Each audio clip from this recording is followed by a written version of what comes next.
a Baterux una semana más. Hoy vengo a hacer el último vídeo de Halloween, pero el más especial. Es que hoy vamos a contar leyendas que han sucedido en España y os voy a contar pues esas historias tenebrosas que hay por aquí. En concreto son 4, he escogido las que más me han gustado, las que más me han llamado la atención, así que nada, espero que os guste y que os dé mucho miedo. El primero del que os vengo a hablar es el Sillón del Diablo en Valladolid. Cuenta la leyenda que en 1548, es decir, en el siglo XVI, Andrés de Proaza era un joven que estaba estudiando para sacarse la cátedra de anatomía, es decir, diseccionar cadáveres y todo este tipo de cosas. Era una persona muy obsesionada con aprender y saber mucho sobre el cuerpo humano. Y se decía que desde su casa se escuchaban llantos, gemidos, se veían luces extrañas y que el agua de sus desagües era roja. Lo cierto es que se descubrió que ese hombre había diseccionado a un niño mientras estaba vivo, así que la policía fue a su casa, lo arrestó y fue juzgado por este asesinato. En el proceso, la policía tortura a este hombre y él acaba confesándoles que tiene un pacto con el diablo a través de este sillón. El caso era que cada vez que él se sentaba en este sillón tenía la sabiduría absoluta y aprendía cada vez más de lo que a él le interesaba, que era diseccionar cadáveres, el cuerpo humano y todo esto.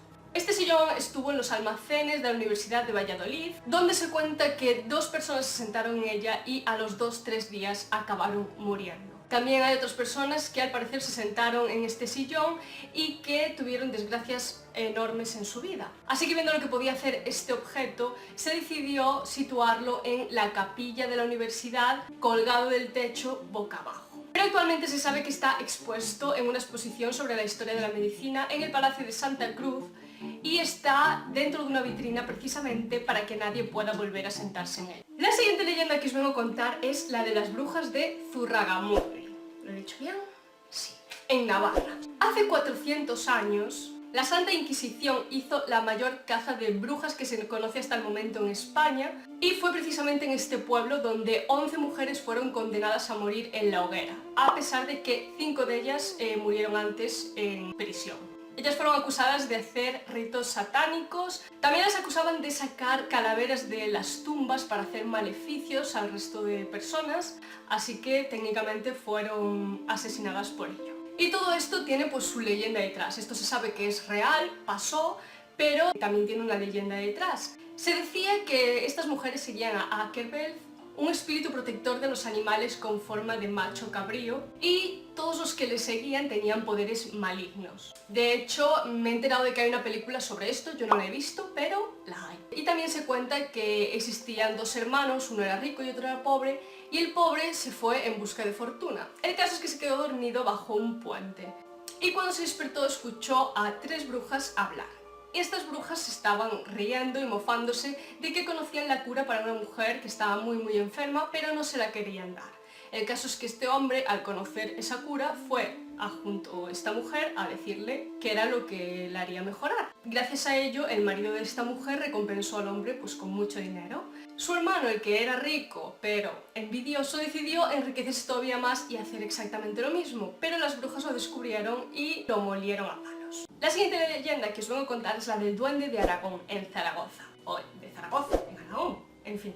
El edificio donde esto ocurrió fue derruido y se hizo otro edificio y hay allí una plaquita en la que pone edificio del duende. El caso es que esto comenzó en septiembre de 1934 y ocurrió en una casa de ese edificio. Resulta que la criada escuchaba voces que provenían de un horno y que a veces provenían también de las paredes. Y esas voces decían: María, María, ven aquí. Ella se llamaba María, imagino. Decían que las voces eran de un varón y que se veía que tenía muy mal humor. También decían que esa voz decía: ya estoy aquí, cobardes. El caso es que nadie le hacía caso hasta que la dueña y señora de esa casa también empezó a escuchar las voces. Sobre todo amenazas, así que llamaron a la policía y la policía también escuchó las voces. Le preguntaban por qué estaba ahí, etcétera, etcétera, y él acabó diciéndoles: no soy un hombre. El duende, que así lo llamaron, también llegó a hablar con el niño de la casa. Tuvieron una conversación y el niño acabó diciendo: está chiflado. A lo que él, supuestamente duende, le respondió: no estoy chiflado,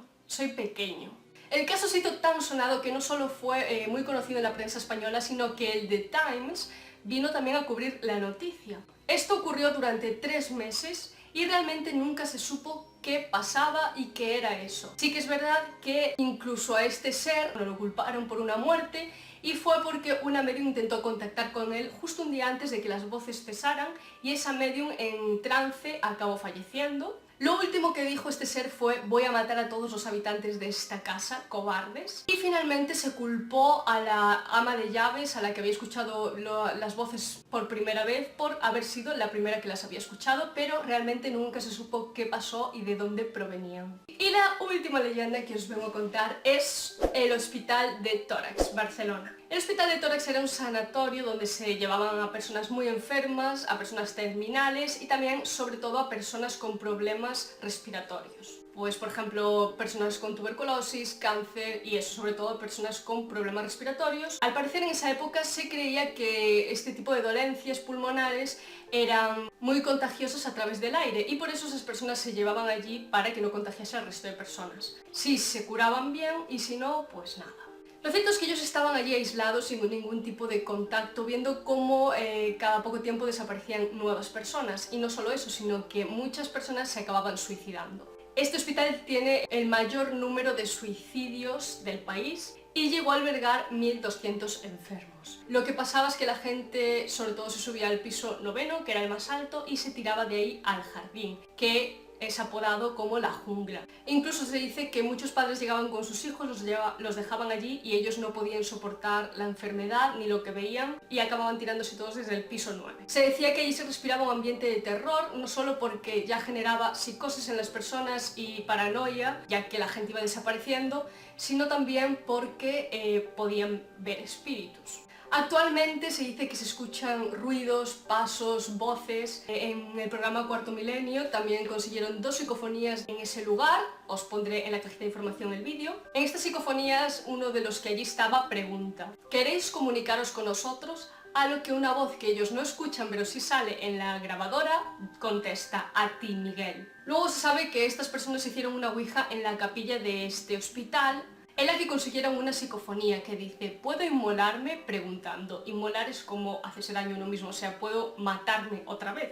Básicamente. También se sabe que en este lugar hubo varios robos de fetos, o sea, en Formol, los míticos fetos, pues hubo varios fetos que fueron robados. Y también se han grabado películas en este sitio y la gente que ha trabajado allí dice que sí ha sentido cosas extrañas y me parece un dato muy curioso. Sebastián Arbó es un hombre que estuvo ingresado allí cuando era pues joven. Cuenta que le hicieron pruebas de rayos X y que la máquina de rayos X quemaba las radiografías, era imposible verlas. Él cuenta lo desesperante que era ver cómo las personas iban faltando y cómo se hablaba mucho de que se veía a 2 espíritus en concreto. Uno era la enfermera de la muerte y otro era un hombre en el jardín. ¿En qué jardín? En la jungla, donde la gente se suicidaba, o sea, donde iba a caer cuando se suicidaba. Decían que ese hombre iba arrastrando una máquina de respirar y que mucha gente lo había visto. Y en cuanto a la enfermera de la muerte, que también muchos la han visto, es al parecer una enfermera que trabajó allí hace muchos años